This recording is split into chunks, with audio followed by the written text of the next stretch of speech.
This is SARS-CoV-2. It belongs to the family of coronaviruses named for the crown-like spikes on their surfaces. SARS-CoV-2 can cause COVID-19, a contagious viral infection that attacks primarily your throat and lungs. What actually happens in your body when you contract the coronavirus? What exactly causes your body to develop pneumonia? And how would a vaccine work? The coronavirus must infect living cells in order to reproduce. Let's have a closer look. Inside the virus, genetic material contains the information to make more copies of itself. A protein shell provides a hard protective enclosure for the genetic material as the virus travels between the people it infects. An outer envelope allows the virus to infect cells by merging with the cell's outer membrane. Projecting from the envelope are spikes of protein molecules. Both a typical influenza virus and the new coronavirus use their spikes like a key to get inside a cell in your body, where it takes over the cell's internal machinery, repurposing it to build the components of new viruses. When an infected person talks, coughs, or sneezes, droplets carrying the virus may land in your mouth or nose and then move into your lungs. Once inside your body, the virus comes in contact with cells in your throat, nose, or lungs. One spike on the virus inserts into a receptor molecule on your healthy cell membrane like a key in a lock. This action allows the virus to get inside your cell.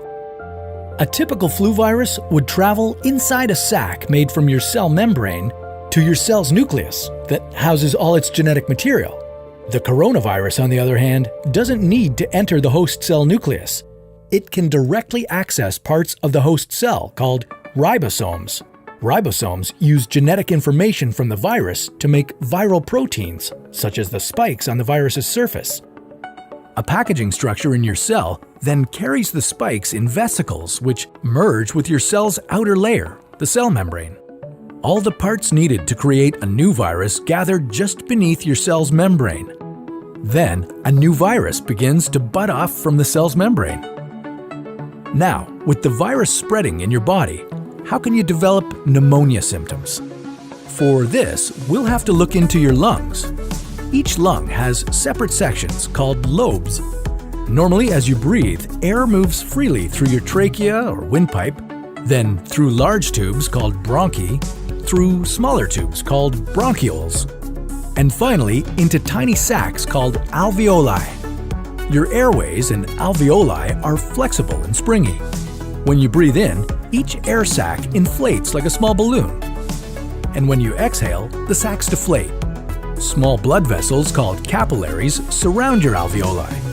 Oxygen from the air you breathe passes into your capillaries, and then carbon dioxide from your body passes out of your capillaries into your alveoli so that your lungs can get rid of it when you exhale. Your airways catch most germs in the mucus that lines your trachea, bronchi, and bronchioles. In a healthy body, hair-like cilia lining the tubes constantly push the mucus and germs out of your airways, where you might expel them by coughing. Normally, cells of your immune system attack viruses and germs that make it past your mucus and cilia and enter your alveoli. However, if your immune system is weakened, like in the case of a coronavirus infection, the virus can overwhelm your immune cells, and your bronchioles and alveoli become inflamed as your immune system attacks the multiplying viruses. The inflammation can cause your alveoli to fill with fluid, making it difficult for your body to get the oxygen it needs. You could develop lobar pneumonia, where one lobe of your lungs is affected, or you could have bronchopneumonia that affects many areas of both lungs. Pneumonia may cause difficulty breathing, chest pain, coughing, fever and chills, confusion, headache, muscle pain, and fatigue. It can also lead to more serious complications. Respiratory failure occurs when your breathing becomes so difficult that you need a machine called a ventilator to help you breathe. These are the machines that save lives and that medical device companies currently ramp up production for. Whether you would develop these symptoms depends on a lot of factors, such as your age and whether you already have an existing condition. While this all sounds scary, the push to develop a coronavirus vaccine is moving at high speed. Studies of other coronaviruses led most researchers to assume that people who have recovered from a SARS-CoV-2 infection could be protected from reinfection for a period of time. But that assumption needs to be backed by empirical evidence, and some studies suggest otherwise. There are several different approaches for a potential vaccine against the coronavirus. The basic idea is that you would get a shot that contains faint versions of the virus. The vaccine would expose your body to a version of the virus that is too weak to cause infection, but just strong enough to stimulate an immune response.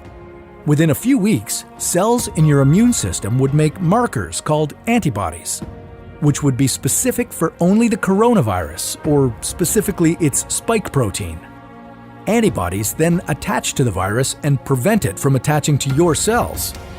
Your immune system then responds to signals from the antibodies by consuming and destroying the clumps of viruses. If you then catch the real virus at a later stage, your body would recognize it and destroy it. In other words, your immune system is now primed. Collecting evidence on whether this will be possible, safe, and effective is part of what's taking researchers so long to develop a vaccine. It's a race against time to develop a vaccine amid a pandemic. Each step in vaccine development usually takes months, if not years. An Ebola vaccine broke records by being ready in 5 years. The hope here is to develop one for the new coronavirus in a record-breaking 12 to 18 months. While all this will take time, stay home if you can, to protect the most vulnerable.